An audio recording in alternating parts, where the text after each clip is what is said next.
오늘 말씀의 제목은 기본 점검 삶의 초점이라고 하는 말씀의 제목으로 말씀을 함께 얻으시기 바랍니다. 우리가 잘 아시다시피 오늘 본문 말씀을 일반적으로 말씀하시기를 탕자의 비유라고 이렇게 말씀을 합니다. 오늘 본문 말씀에서 탕자라는 단어는 성경에 나오지 않습니다. 오늘 본문 말씀은 예수님께서 친히 들려주신 비유의 말씀인 것입니다. 비유라고 하는 말은 이런 뜻입니다. 뭐뭐 옆에 둔다, 뭐뭐 옆에 곁에 둔다 이런 뜻입니다. 이게 뭐냐면 알지 못하는 것을 더 잘 알게 하기 위해서 알 수 있는 것을 옆에 두는 겁니다. 두 개를 이렇게 보고 이게 이런 거구나 하고 알지 못하는 것도 알게 되고 또 아는 것을 또 더 깊이 알게 되는 것을 할 때 비유를 써서 말씀해 주고 있는 것입니다. 근데 오늘 말씀에서는 15장에서는 세 가지 비유가 성경에 기록되어 있습니다. 아시다시피 양을 잃어버린 그 비유가 성경에 기록되어 있습니다. 두 번째는 여인이 드라크마를 잃어버리다가 그 돈을 찾는 것이 성경에 기록되어 있고, 오늘 우리가 읽었던 세 번째 비유는 두 아들이 있었는데 그 두 아들 가운데 작은 아들을 잃어버렸다가 다시 찾는 것이 성경에 기록되어 있는 것입니다. 세 가지 비유에서 공통적으로는 잃어버렸다가 찾았다는 것입니다. 찾고 기뻤다. 열심히 애를 써서 찾았는데 찾았다는 것입니다. 그래서 이 세 가지 비유는 오늘 우리 그리스도인들에게 뭘 가르치는가 라고 하는 건데, 오늘은 두 아들의 그 비유를 통해서 하나님은 우리에게 뭘 하기를 원하시는가. 성경에 초점을 둔다면 아들이라는 사실입니다. 아들이 있는데 두 아들 가운데 지금 한 아들이 잃어버렸다는 것입니다. 아들입니다. 아들인데 잃어버렸다는 겁니다. 그 아들이 다시 찾게 됐다라고 하는 것에 대해서 성경은 말씀하고 계시는 것입니다. 오늘은 3월 1일입니다. 여러분들 달력을 이렇게 3월달로 바꾸셨습니까? 그런데 성경에서는 시간을 두 가지로 이렇게 얘기합니다. 성경에서 하나는 흘러가는 것을 갖다 크로스라고 해서 이게 말하자면 시간을 그렇게 얘기합니다. 흘러가는 겁니다. 내가 붙잡든 안 붙잡든 내가 알든 모르든 흘러가는 겁니다. 근데 2월달을 보내시고 3월달 달력을 바꿨다고 해서 흘러가는 시간이 지나갔다고 해서 내가 새롭게 변화되지는 않아요. 그러니까 전환점이 있어야 된다는 겁니다. 내가 3월달부터는 내가 이렇게 할 거야. 최소한 3월달부터는 이러이러한 일을 할 거야.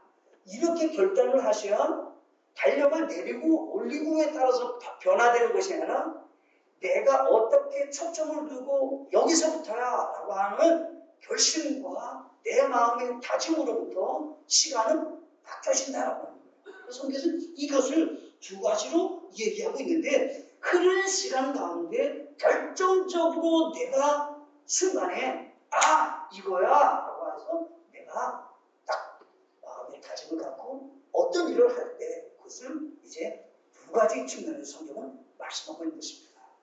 오늘 측면은 우리가 생각해 보시는 겁니다. 내가 이제 3월달이 시작되면서 나를 한번 점검해 본다. 무슨 점검을? 내 삶의 방향과 내 삶의 초점은 잘 가고 있는가? 얼마나 빨리 가느냐가 중요한 것이 아니라 정확하게 가는 것이 더 중요한 것입니다. 바르게 가는 것이 중요한 것입니다. 내 삶에 있어서 오늘은 이 측면에서 생각해 보시면서 내가 기본 점검을 한번 해봐야겠다. 내 삶의 방향과 초점과 내가 걸어가는 인생의 의미와 목적은 잘 보고 있는가 생각해보는 그런 시간을 오늘 두 아들 가운데 작은 아들을 잃어버린 이 사건을 통해서 말씀을 상고해보고자 하는 것입니다. 첫째가 성경에서는 아버지의 재산보다 아버지 자신을 더 사랑하는지 점검하셔야 합니다. 이 작은 아들에게는 문제점이 있었습니다. 그건 뭐냐면 그의 생각에 어떤 것이 중요하다라는 것을 이 작은 아들에게 알 수 있는 부분이 있었습니다. 아버지에게 가서 요청하는 겁니다. 아버지, 내게 돌아올 몫을 주십시오.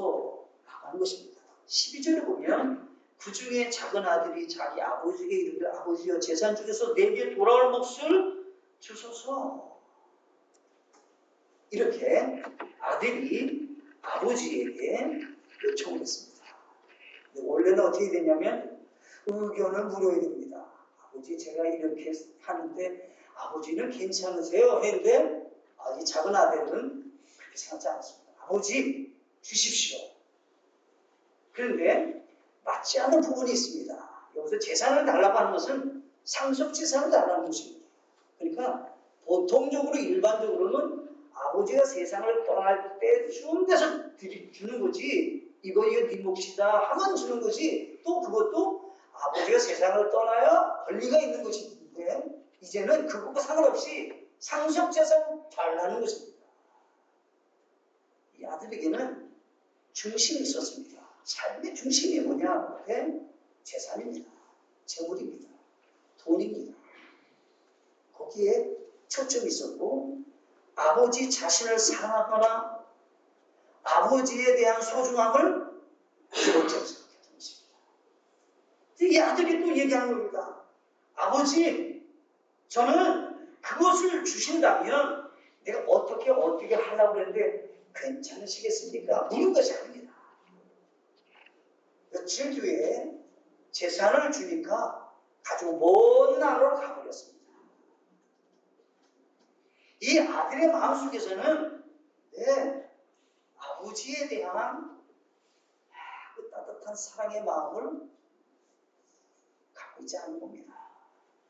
재산만 가지고 관심이 있는 겁니다. 아버지가 가지고 있는 재산만 관심이 있어서 아버지가 그 재산을 주신다면 아버지 제가 이렇게 떠날 겁니다.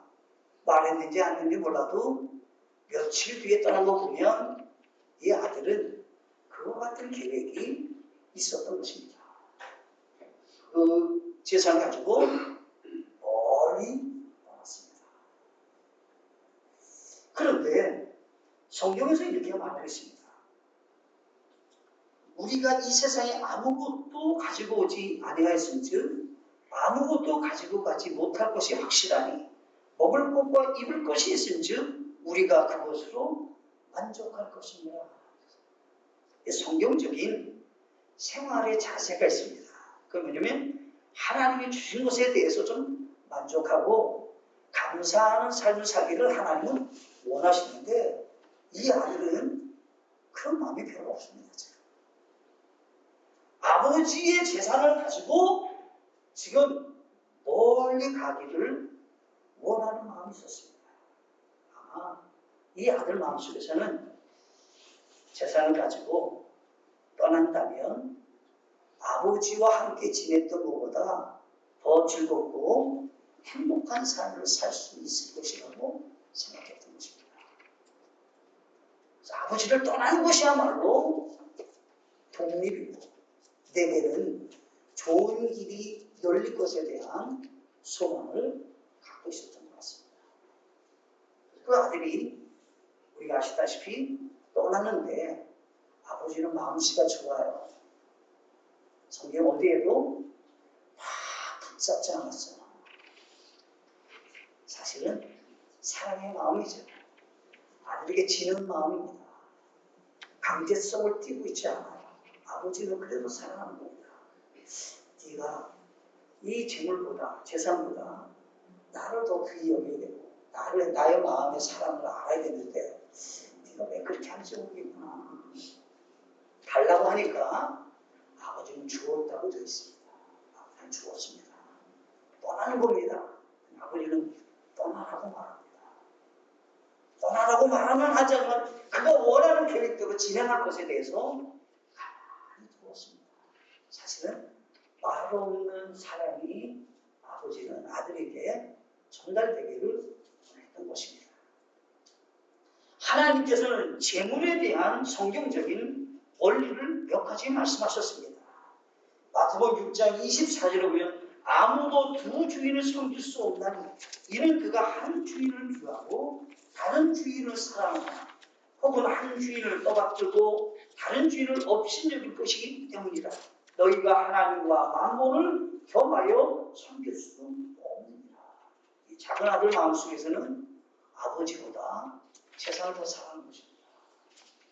하나님께서는 재물에 마음을 두지 말라. 하나님 아버지께 마음을 두라고 했는데 아들은 그렇지 않았습니다. 전도서 5장 19절에 보면 이렇게 되어 있습니다. 또한 하나님께서 각 사람에게 부와 재물을 주시고 또 그에게 그것을 먹고 그의 몫을 취하며 그의 추구한 것을 기뻐할 능력을 주셨나니 이것은 하나님의 선물이로다 했습니다. 이 말씀을 근거로 한다면 작은 아들은 자기가 열심히 수고해가지고 번 것이 자기 것이지 아버지의 것을 달라고 하는 것이 내 것은 사실은 이제 첫 번째 순서는 아닌 것입니다. 하나님께서는 아버지에게 준 것을 말하고 있지 않고 개인이 수고해서 얻을 수 있는 것은 하나님의 선물이라고 말씀하셨습니다. 많이 받으셨습니까? 하나님의 선물을 조금 더 많이 받으신 겁니다. 적게 받으셨습니까? 선물을 적게 받으신 것입니다. 그런데 이 모든 것들은 하나님 우리에게 주신 선물이라고 말씀하고 계신다. 근데 아들은 자기가 하나님께 선물 받은 것 생각지 않고 아버지의 것을 달라는 겁니다. 성경 보면 이렇게 되어 있습니다. 요한복음 14장 21절에 내 명령들을 가지고 그것들을 지키는 자가 나를 사랑하는 자니 나를 사랑하는 자는 내 아버지께 사랑을 받을 것이요 나도 그를 사랑하여 그에게 나를 나타내리라 하시니라. 하나님 아버지께서는 네가 나를 사랑하면 나도 너를 사랑한다고 했는데 아들은 아버지께 사랑을 받을 만한 일을 지금 하고 있지 않습니다. 아버지께 사랑받을 수 없어요. 자기 욕망에 따라 아버지께 재산을 달라고 요청했을 때 아버지는 주셨지만 사실은 원리적으로 본다면 하나님의 말씀에 순종하고 하나님께 사랑받아야 우리도 또 사랑받을 수 있는 삶을 살게 되는 건데 그렇게 하지 못했다 하는 것입니다. 마태복음 6장 33절에서 이렇게 됐습니다. 오직 너희는 첫째로 하나님의 왕국과 그분의 의를 구하라. 그러면 이 모든 것을 너희에게 구하시리라 했습니다. 네? 그는 하나님의 뜻과 하나님의 의와 왕국을 구하기보다 내 욕심을 채우기 원했습니다. 하나님께 기뻐받을 수 있느니라 생각지 않는 겁니다. 우리가 오늘 한번 3월달을 생각해 보셔야 됩니다. 오늘날에는 세속화 시대입니다. 나도 모르는 사이에 예수 믿는 사람들이 예수 믿지 않은 사람이 우리께로 이렇게 믿음으로 영향받고 따라와야 되는데 거꾸로 우리가 세상 사람을 닮아가는 겁니다. 그게 세속화입니다. 여러분들의 생각 속에는 하나님께 초점이 있습니까? 중심이 있습니까? 세상 물질에 여러분들의 마음이 있습니까? 작은 아들이 된다면 하나님 아버지의 마음을 아프게 하는 일을 할 수 있다는 것입니다. 우리는 생각해 보셔야 됩니다. 내 삶에 3월달부터 나는 어떤 삶의 방향으로 나갈 건가? 세속화돼서 나도 모르는 사이에 세상 사람이 추구하고 있는 그것을 난 쫓아갈 것인가? 아버지 하나님을 사랑하며 그분께 사랑받고 삶을 추구할 것인가? 정복하셔야 됩니다. 두 번째가 있습니다. 고난을 통해 정신을 차린 것처럼 삶의 방향을 점검하여야 합니다. 작은 아들이 이제 며칠이 안 돼서 떠났습니다. 근데 이 떠난 이 아들에게는 삶의 철학이 있습니다. 그 재산의 소중함도 잘 준비되지 않았어요. 이 아들이. 가서 어떻게 했냐면 성경에 보니까 허랑방탕해서 자기 재산을 허비했다고 13절에 말씀하고 있습니다. 아버지를 떠나면 좋을 것이라고 행복할 것이라고 생각해 떠났는데 이 아들이 준비가 안 된 아들입니다. 재산 관리도 할 줄 모를 뿐만 아니라 소중함도 몰라요. 땀 흘려서 일하는 것도 몰라요. 이 아들이 허랑방탕하게 살다가 재산을 허비했습니다. 여러분들이 이 세상을 살아가는 동안에 여러분들은 어떤 삶을 물질로 갖고 살고 계십니까?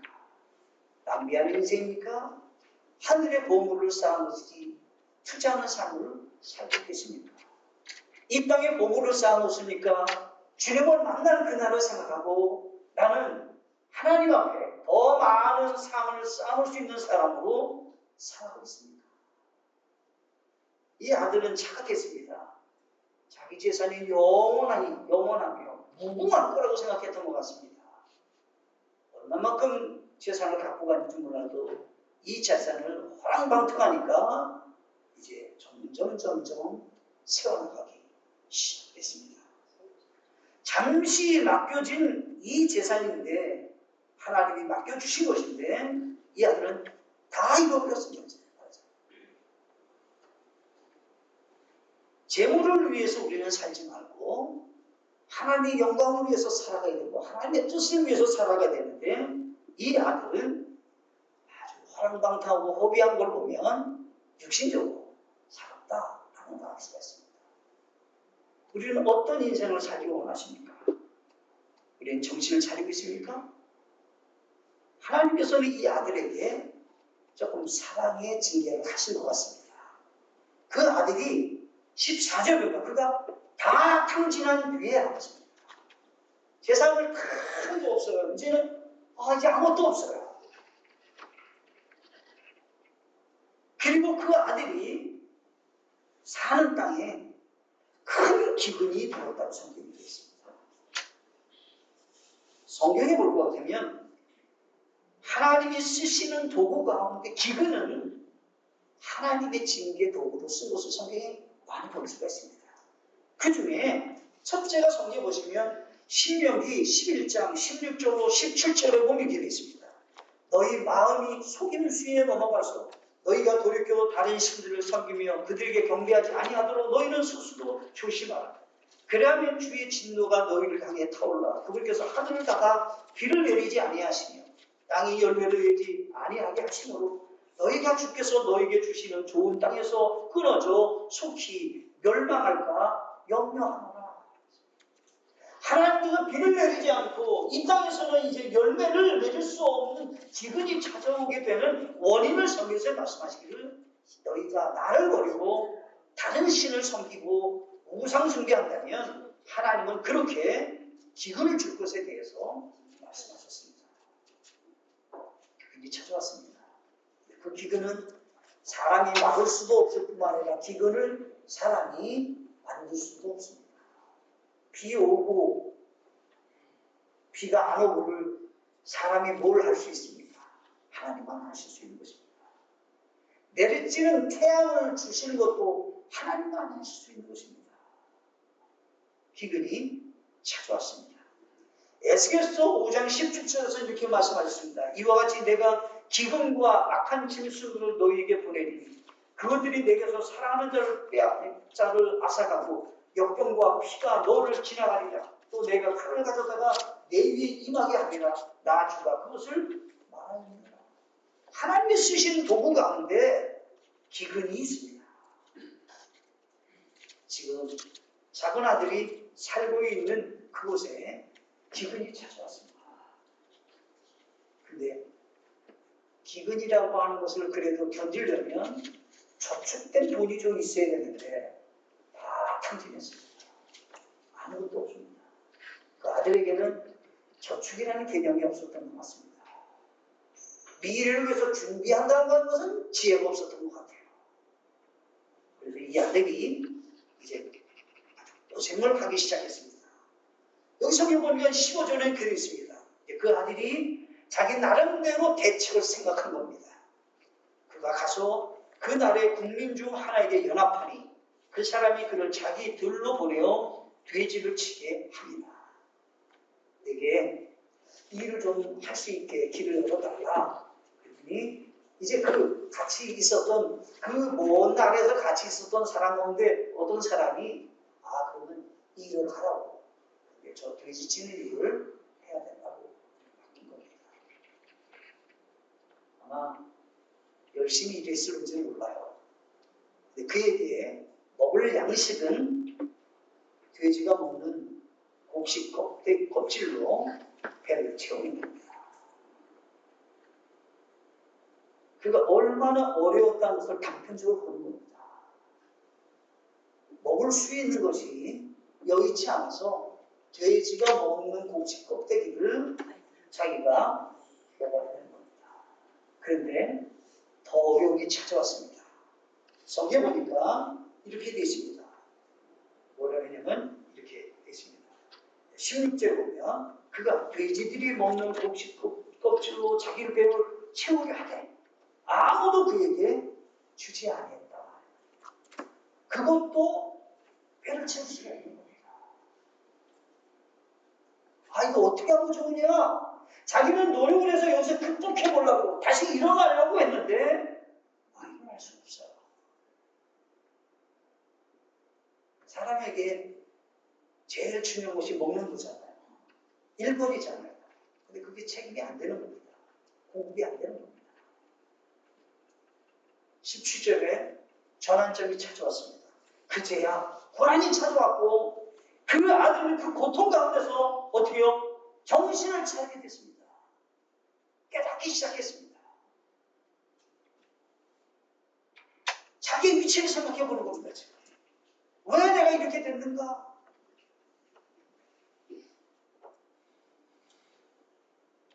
그래서 그는 조용하게 생각해 보는 겁니다.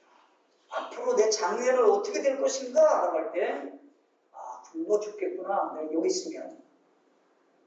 있으면 살 길이 없어.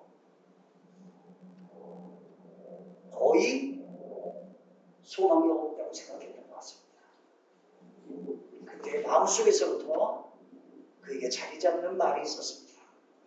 19절 보면 이렇게 되어 있습니다. 더 이상 아버지의 아들이라 불릴 자격이 없나이다. 나를 아버지의 품꾼 중 하나로 삼아 주소서 하리라. 마음속에서 생각한 겁니다. 이 아들은 지금.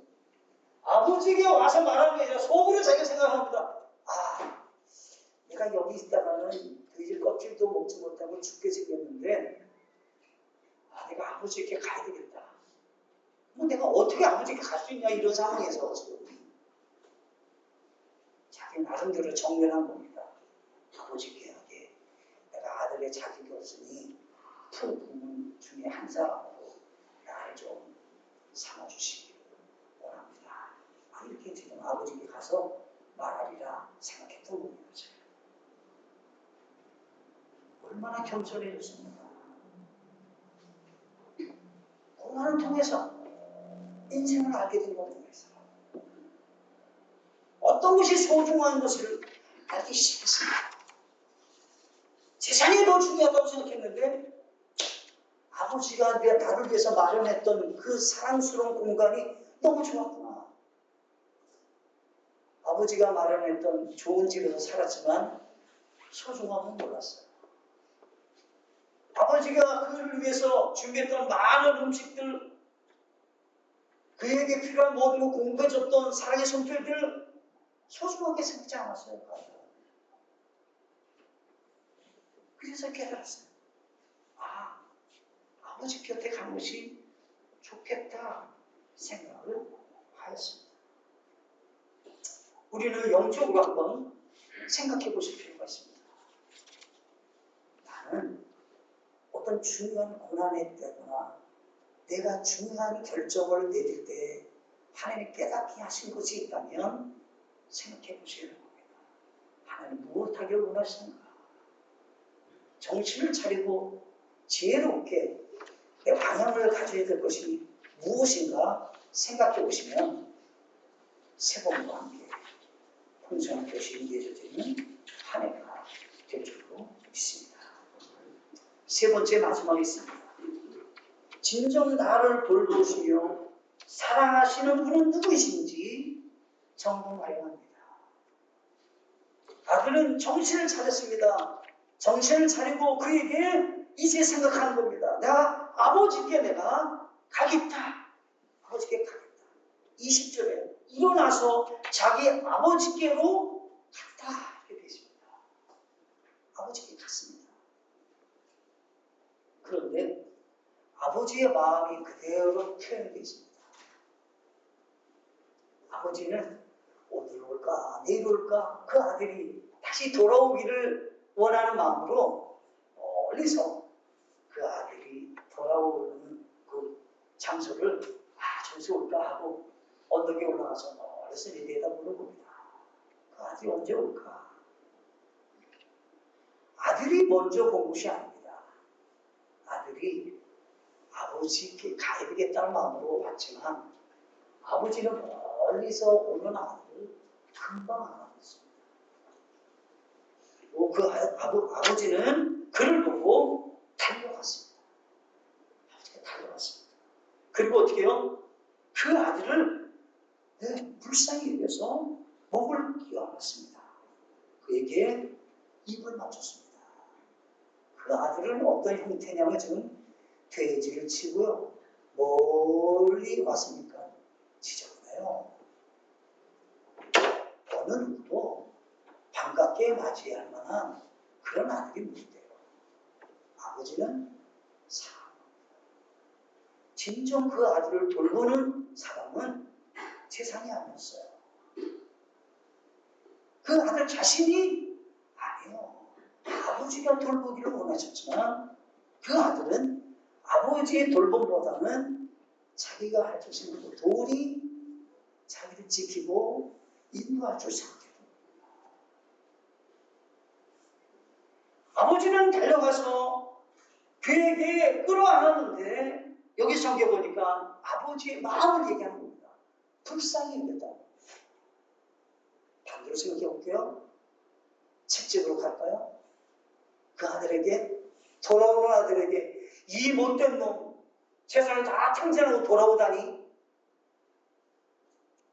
어떻게 네가 그리고 다시 나한테 돌아올 수 있겠느냐고 이렇게 갈까요? 아버지가? 그렇게 갈 수도 있을 겁니다. 어떻게 하면 이놈을 좀 혼을 내줄까? 그런 마음으로 나갈 수도 있을 것입니다. 아버지는 그렇지 않았습니다. 불쌍히 여겼습니다. 제가 알지 못해서 뭘 몰라서 그랬구나 제가. 내 아들이 철이 없어. 인생의 의미를 몰라. 세상이 얼마나 험한지 모르는 아들 아닌가 이 아들. 아버지는 다 수용하기로 했습니다. 다 받기로 했습니다. 이 아들은 지금 제정신이 아니에요. 딱 한 가지만 갖고 오는 겁니다. 지금. 아버지 자격이 없지만 아들의 자격이 없지만 품꾼으로 좀 받아달라고. 그것을 받아들일지 안 받아들일지 몰라도 그러는 마음으로 지금 오고 있는 겁니다. 지금. 아버지는 변함없이 사랑하셨습니다. 그 아들은 조용하게 생각해 봤습니다. 성경은 21절에 아들이 그에게 이르되 아버지 내가 하늘을 대적하여 죄를 짓고 아버지의 눈 앞에서 죄를 지었사오니 더 이상 아버지의 아들이라 불릴 자격이 없나이다. 마음속으로 있었던 얘기를 솔직하게 하는 겁니다. 아버지 제가 무슨 어떻게 아버지 아들이라고 이렇게 말할 수 있습니까? 제가 잘못했습니다. 불릴 자격이 제가 없습니다. 품꾼 중 한 사람으로 여겨주십시오. 근데 어떻게요? 아버지는 전혀 그럴 마음이 없어요. 무슨 소리냐는 거예요. 너는 내 아들이라는 겁니다. 너는 내 아들이라는 겁니다. 그리고 그에게 어떻게 하면 가장 좋은 옷을 입혔습니다. 그가 업적이 있었기 때문에 좋은 옷을 입힌 게 아닙니다. 아들로서 당당히 왔기 때문에 좋은 옷을 입힌 게 아니에요. 지금 가장 허름한 옷, 가장 더러운 옷을 입고 그 아들이 왔지만 아버지는 사랑합니다. 여러분들 돌볼 분이 누굽니까? 하나님 아버지신 겁니다. 여러분이 진정 어디 가서 공간에 있어야 되고 어디에 여러분들을 맡기고 사셔야 되냐면 하나님 아버지께 내 인생을 다 맡기고 사셔야 된다 이런 얘기입니다. 여기 15장 22절에 아버지가 자기 종들에게 가장 좋은 옷을 가져다가 그에게 입히고 그의 손에 반지를 끼우고 그의 마을에 신을 시키라. 너는 내 아들이야. 내가 너를 사랑해. 반지를 다시 끼워주는 겁니다. 무슨 소리냐? 너는 내 아들이야. 그가 신을 신고 왔는지 안 신고 왔는지 모르지만 그에게 신을 신겼습니다. 평안의 신입니다. 성도. 이제부터 쉼이 있다. 여기 내 집에 와라. 여기야말로 너의 피난처야. 내가 너에게 모든 걸 책임져 주길 원한다. 아버지의 말이 너무 놀라운 말이 아니라 23절에 보면 그가 살찐 송아지를 여기로 끌어와 잡으라. 우리가 먹고 즐기자. 아들이 돌아온 것이 너무 좋아서 송아지를 잡아야 된다는 겁니다. 그것도 함께 잔치를 벌여야 된다는 겁니다. 이렇게 좋은 날이 있는데 왜 내가 이 좋은 날을 잔치를 안 하겠는가?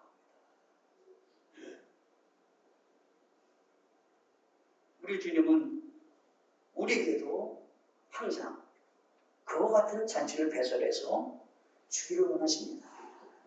주님 곁에 계신다면, 주님과 함께 동행하신다면 항상 잔치하시는 겁니다.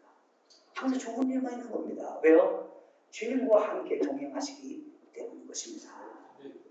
골짜기를 가도 산원들로 올라가도 가까이 내려가도 항상 좋은 날입니다.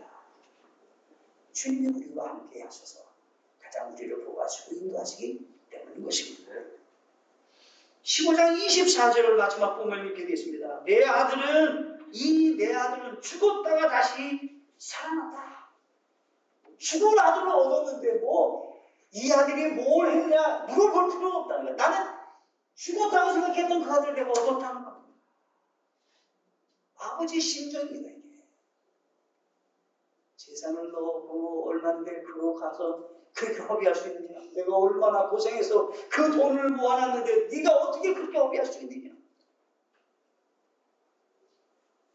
아버지 이런 얘기 전혀 안 합니다. 죽었던 아들인데 다시 살아났으니 더 이상 바랄 곳이 없다. 더 얘기해서는 잃어버렸다가 찾았다. 그들이 즐거워하기 시작하더라. 큰 아들은 어떻습니까? 아버지와는 달라요. 아니 우리 아버지는 어떻게 나한테는 한 번도 잔치를 배설하거나 좋은 옷을 입혀주거나 나에게는 한 번도 하지 않으시더니 저렇게 허비하고 다 낭비하고 돌아온 저 아들에 대해서는 반지도 끼워주고 신발도 신고 좋은 옷도 입혀주고 이 잔치도 아니 어쩌자고 나한테는 이렇게 하시는가. 이게 무슨 얘기를 하시는 겁니까? 반대적으로 얘기하면요. 아버지의 사랑이 그만큼 깊고 더 넓고 하나님 강하게 우리를 사랑하시는 분이다라고 하는 걸 지금 그려주고 계신 겁니다. 우리 하나님을 여러분은 어떻게 알고 계십니까? 불편한 분입니까? 그분과 함께 거하는 것이 나에게는 믿음 생활하는데 자기거리지가 되시고 사회생활하는데 안 좋은 것입니까? 아닙니다. 주님 곁에 계셔야만이 여러분이 가장 사랑과 하나님의 영광을 받을 수 있다는 생각을 반드시 하셔야 됩니다. 이 비유는 그렇게 말씀하는 것입니다. 누구라고요? 첫째는 아들이에요. 이미 아들이에요. 이미 아들이 된 사람이에요. 지금. 이 아들이 아버지 곁에 떠난 것입니다. 우리는 몸은 안 떠났고 그렇지만 생각이 떠날 수 있습니다. 예배는 드리지만 하나님이 첫째 자리가 안 될 수 있습니다. 우리는 바꾸셔야 됩니다. 내 삶의 첫째 자리 우리 아버지 하나님. 내 인생 가운데 고난이 오거나 징계가 오거나 조금 힘겨움이 찾아올 때, 아니면 너무 형통해서 너무 좋은 일이 있을 때 전환점을 맞이할 수 있는, 감격해서 전환점을 맞이할 수 있는 시기가 되실 것입니다. 그럴 때 우리는 하나님 아버지께 정신을 차리고 이 모든 것들을 주관하시고 이 모든 것을 주시는 그 하나님께 우리 나아가셔야 되는 것입니다. 오늘 말씀의 결론은 그와 같습니다. 디모데전서 6장 17절에 이 세상에서 불의한 자들에게 명하여 그들이 마음을 높이지 말고 확실치 않은 재물을 신뢰하지 말고 오직 살아계신 하나님 곧 우리에게 모든 걸 풍성히 주사 누리게 하시는 분을 신뢰하게 하고 이렇게 말씀하고 있습니다. 하나님은 우리를 로봇으로 만들지 않으셨어요. 자유의지를 주셨어요. 우리가 결정하고 마음대로 할 수 있어요. 근데 어떻게요? 여러분 하나님만을 신뢰하셔야 돼요. 하나님을 더욱더 여러분의 마음속에 첫째 자리가 되는 믿음으로 걸어가는 하나님의 사람이 되셔야 되는 것입니다. 재물 신뢰하지 마세요. 재물을 주시고 빼앗기도 하시고 하시는 분은 살아계신 하나님이시라는 사실을 기억하시고 그분이 주시는 것들을 받아 누리며 사는 복된 생애가 되어지시기를 간절히 바라겠습니다. 함께 기도하시겠습니다.